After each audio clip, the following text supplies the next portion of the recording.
On September 2nd, Florida Governor Ron DeSantis shared information about the future of Alligator Alcatraz.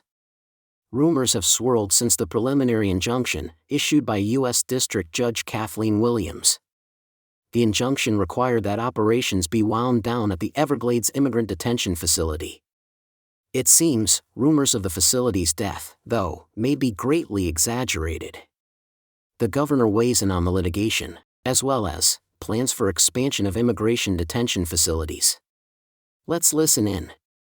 So the mission continues, and so I think like some of the report act like, oh, well, DHS isn't sending any more there, therefore, no, DHS hasn't sent us any more since that judge ruled, but this week, we're applying to have that decision stayed. The state of Florida filed a 48-page motion to stay, pending the appeal.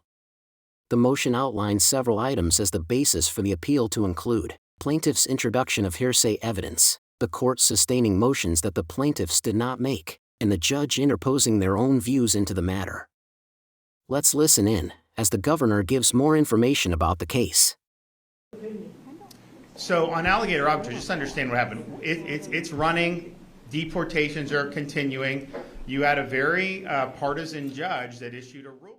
So people sued, and they said, oh, no, you can't do that. Why? You didn't do an environmental impact statement. That's what it was. That was the crux of the suit.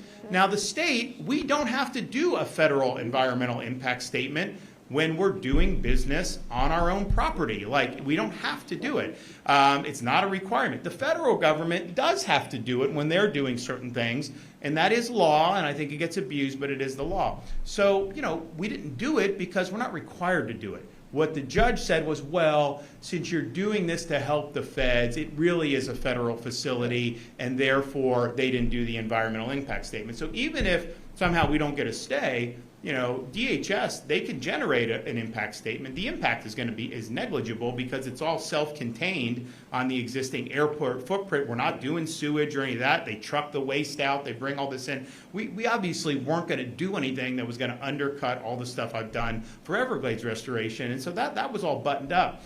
So that's what the judge, oh, you didn't do that. The federal government is really running it, even though they're not. Therefore, they had to do it. So I do think we're going to win that fight. Governor DeSantis then shared plans for expansion, for not one, but 2 new immigration detention facilities, as well as the reason why. I also announced that we had demand even beyond Alligator Alcatraz, and so we have this deportation depot up in Northeast Florida, Baker County, right next door to Jacksonville. So that'll be able to hold another 1,000 to 1,500.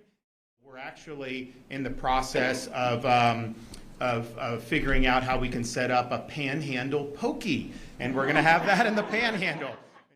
We've got 70,000 people in the state of Florida alone that have final deportation orders that haven't been executed. Obviously, Biden wasn't executing any of this stuff. Thanks for watching.